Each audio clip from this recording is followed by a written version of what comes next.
You ever wonder if there's one single thing that could, predict the fate of an entire nation?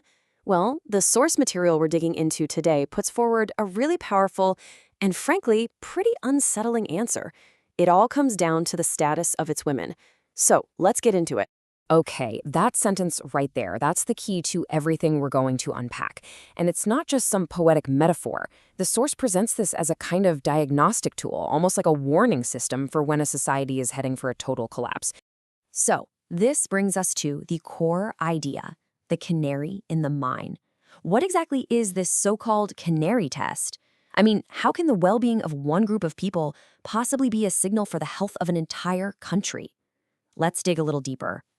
And here's the formal definition. The source calls it the Canary test.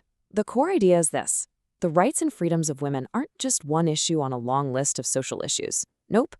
They're actually the foundational indicator of a society's health, kind of like its oxygen levels, It shows you its capacity for freedom, creativity, and real stability.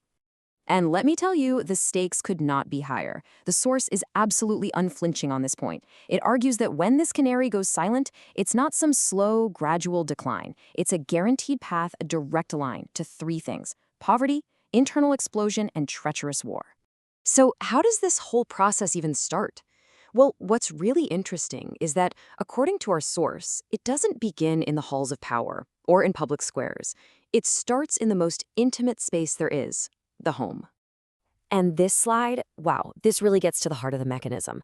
On the surface, the state uses this really comforting language, things like tradition, sacred faith, or a unique path.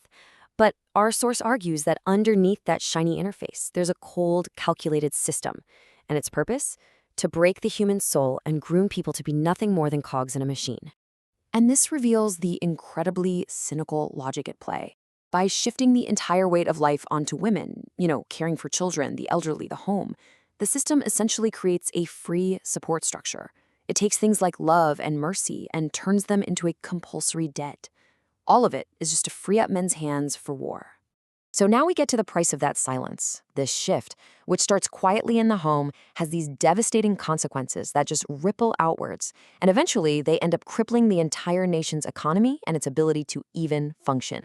And that really is the central question, isn't it? What happens when a country literally loses its mind? What happens when you just silence half of your population's intelligence, creativity, and talent? Well, according to the source, it leads to what's called an economy of broken dreams. The system just stops creating anything new.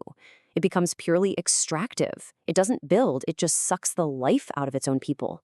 It's consuming its present because it has no future. So the source breaks this internal rot down into 4 specific reasons. First, you get what's called a social strike. Basically, women's hearts just refuse to bring new life into a world that has no respect for them.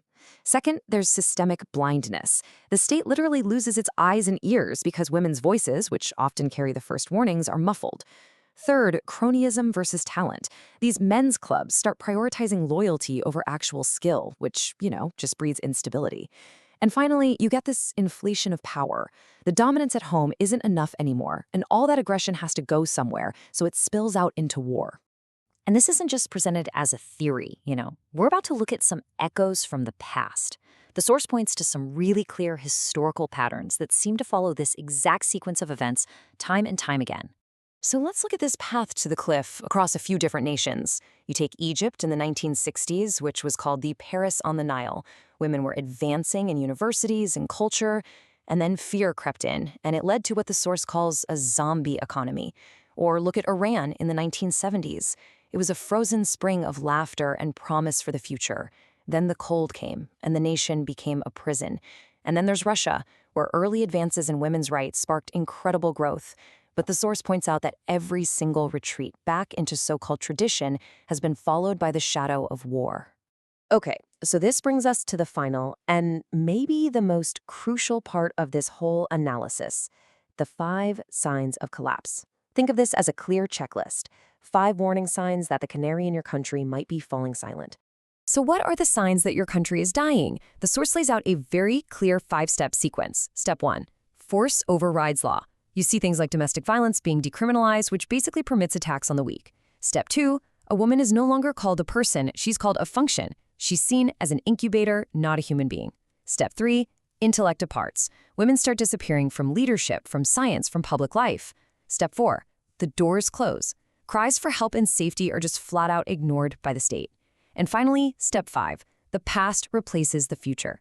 The state retreats into these obsolete, rigid dogmas. And the source material leaves us with this final, absolutely chilling thought. It's presented not as some kind of political statement, but as a law of survival. The message behind it is crystal clear. Freedom is either for everyone or it's for no one. And so, that's the question this analysis leaves us with. It turns this entire thing back on us and asks us to listen, really listen. Is the canary in your country still singing? Because the answer it suggests tells us everything we need to know about what's coming next.